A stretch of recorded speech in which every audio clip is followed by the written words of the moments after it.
Assalamu alaikum wa rahmatullah, j'espère que vous allez bien. La sourate La Lune est la 54e sourate du Coran. Révélée durant la période mécoise, son titre fait référence à un événement extraordinaire, la scission de la Lune en deux parties. Elle évoque également l'unicité d'Allah et la proximité du jour du jugement. Et en effet, certains pourraient se demander si la fin des temps est proche, surtout à notre époque. Mais nous allons voir tout cela ensemble dans cette vidéo. Aussi, n'hésitez pas à vous abonner si ce n'est pas déjà fait afin de ne rien manquer des prochaines publications.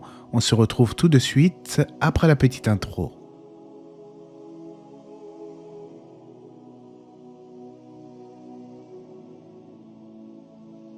Allah nous dit dans son noble livre « L'heure approche et la lune s'est fendue, et s'ils voient un prodige, ils s'en détournent et disent « une magie persistante ». Dans le Coran et la Sunna, il est souvent fait mention de la proximité de l'heure et de la disparition de ce bas monde.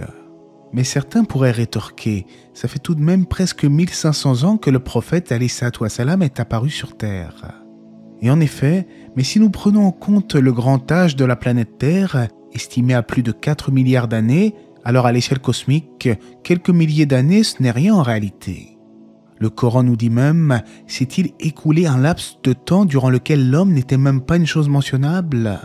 Sans oublier la Sunna, car on rapporte du prophète alayhi salatu wassalam qu'après la prière du Asr, il s'exclama « Votre existence, au regard de ce qui a précédé de ce bas monde, est semblable à ce qui reste du jour face à ce qui en a précédé. » Donc oui, la fin est proche, et que ce soit dans quelques mois, quelques années ou même quelques siècles, l'heure se manifestera sans l'ombre d'un doute, et chaque âme sera jugée par le Créateur.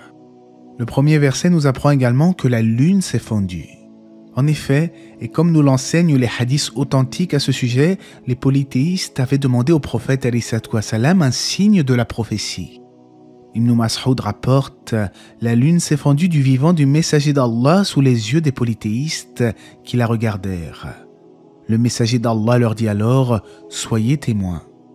J'avais traité de ce sujet en détail dans plusieurs vidéos, notamment dans celle sur les miracles du prophète, et je mettrai le lien en fin de vidéo, Inch'Allah. Néanmoins, les polythéistes refusèrent de croire même après avoir été témoins de ce miracle grandiose. Ils ont prétendu qu'il s'agissait de sorcellerie réalisée par le prophète. Ils s'en détournent et disent une magie persistante. Comme le disaient certains érudits, celui qui ne cherche pas sincèrement la vérité, même 1000 preuves ne lui suffiraient pas. C'est d'ailleurs pour cela qu'Allah nous dit un peu plus loin, mais les avertissements ne leur servent à rien. Mais en réalité, il y a une sagesse parfaite dans le fait qu'Allah égare ou guide qui il veut. Allah nous dit également que chaque chose arrivera à son terme et à son but. C'est-à-dire que le bien parviendra aux bienfaisants et le mal aux adeptes du mal, comme l'ont expliqué certains exégètes. Pour Mujahid, ceci se produira au jour de la résurrection. Au sujet du jour de la résurrection, Allah nous dit ensuite « Détourne-toi d'eux. Le jour où la pleure appellera vers une chose affreuse, les regards baissés, ils sortiront des tombes comme des sauterelles éparpillées, courant, le cou tendu, vers la pleure. Les mécréants diront « Voilà un jour difficile. » Le passage « Détourne-toi d'eux » signifie qu'Allah s'adresse au prophète en lui disant de s'écarter de ceux qui, lorsqu'ils voient un miracle, s'en détournent et disent qu'il s'agit de sorcellerie. Quant au passage « Le jour où l'appeleur appellera vers une chose affreuse », il s'agit en réalité de l'ange Israfil, l'ange chargé de souffler dans la trompe. Il soufflera entre autres afin que les gens sortent de leur tombe pour le grand rassemblement au jour du jugement. Les gens seront alors comme des sauterelles éparpillées, courant dans tous les sens vers le lieu du rassemblement. Ça sera un jour difficile pour les infidèles. À travers plusieurs récits, la sourate rappelle les punitions subies par les peuples qui ont renié leur prophète.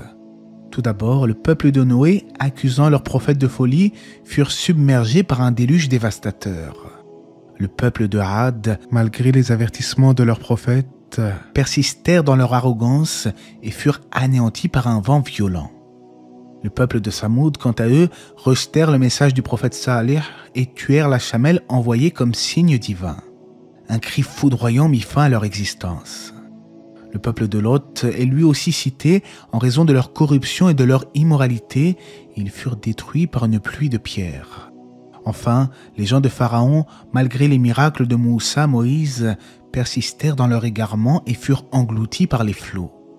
Ce qui est intéressant dans cette sourate, c'est qu'après chacun de ces récits, Allah nous répète « Nous avons certes facilité le Coran pour la méditation, y a-t-il quelqu'un pour réfléchir ?»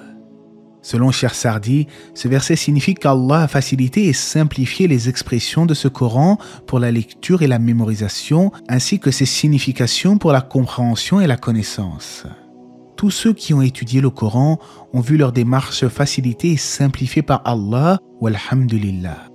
Et n'oublions pas une chose, mes chers frères et sœurs, celui à qui Allah veut du bien, il lui donne la bonne compréhension de sa religion, comme on le rapporte du prophète alayhi salatu wassalam.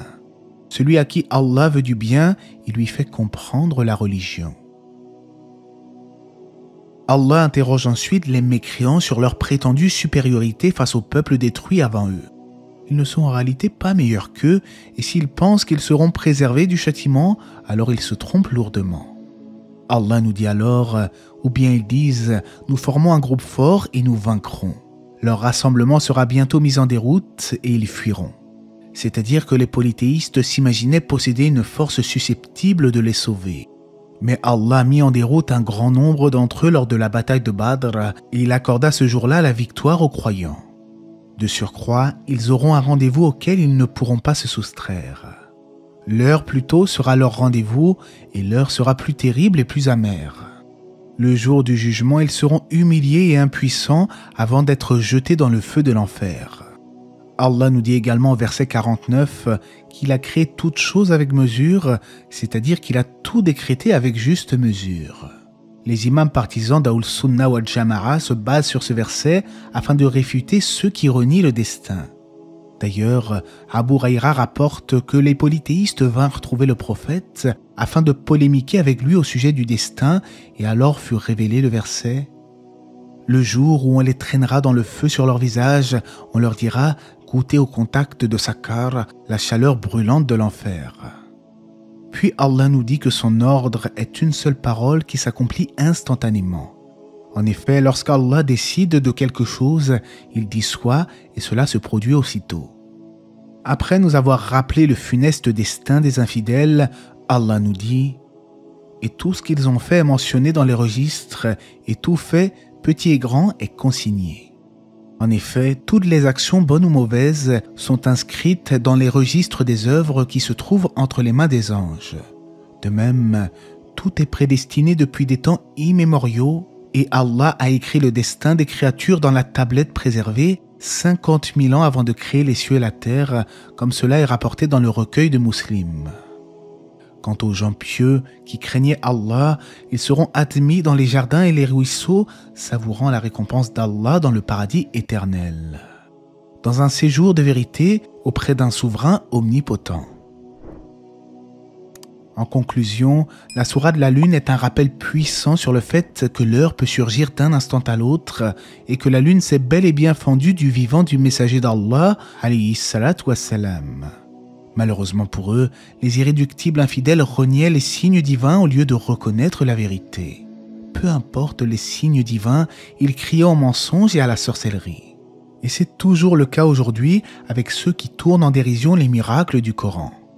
Après nous avoir rappelé les récits des peuples anciens, Allah nous rappelle que le Coran est une source de réflexion profonde, exprimée dans un style rendu accessible à la mémorisation.